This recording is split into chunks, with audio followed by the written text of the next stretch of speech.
An emergency summit between US President Joe Biden and his Russian counterpart Vladimir Putin. Severe warnings that an invasion of Ukraine could result in heavy economic penalties and bring the NATO's troops back to Europe. The G7 threatening of massive consequences, a drumbeat of warnings by European leaders to Russia.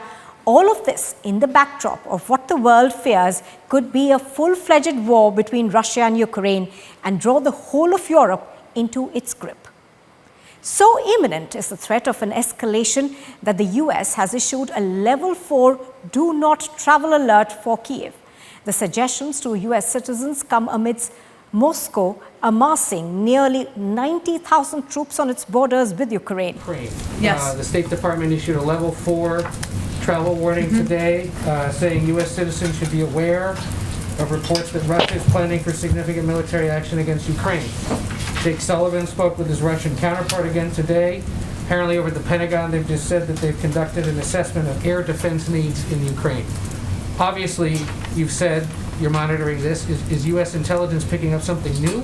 Well, let me first say that the travel advisory for Ukraine remains a level 4. Do not travel due to COVID-19. The State Department updated it to include information on Russia's military buildup on Ukraine's border, just to provide additional information, but it has been at a level 4. Recent US intelligence reports estimate that Russia could begin a military offensive in Ukraine in a matter of weeks, with thousands of troops deployed near Ukraine's border. Moscow has also erected supply lines, including medical units and fuel depots, in case of a long-drawn military conflict. Now, there has been a forward deployment of hundreds of Russian tanks, howitzers, self-propelled artillery, motorized infantry units from St. Petersburg to a camp east of Kursk, 100 kilometers from Ukraine's border. Now, according to Janes, a global open-source intelligence company based in Britain, Buk missile systems and armored vehicles have also been reported to be arriving near the border. In response, reports suggest that Ukraine has sent nearly half of its army towards the east, near an area that is controlled by Russian-backed separatists. World War II-like trenches have been dug near the country's border, and troops are manning these trenches. They, of course, say that this time round they are better prepared than they were in 2014. Russia, in a surprise offensive, had annexed Crimea in 2014. Since the annexation of Crimea, Ukraine has declared its ambitions to align with the West by joining the EU and the NATO, which infuriates Russia. Now, Ukraine's geographical proximity to both the EU and the Russia enables it to extend its cooperation across both sides, especially owing to deep historical and cultural ties with Russia.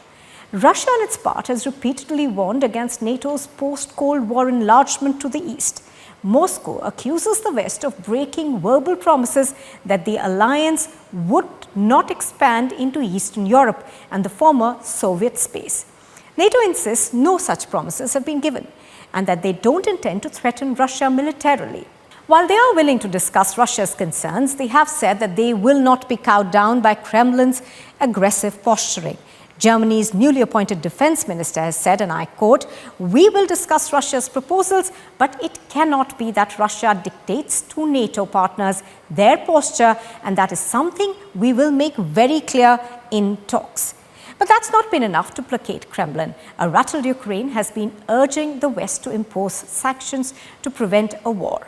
Ukraine's president recently warned that there is need for preventive actions and powerful sanctions to prevent a war.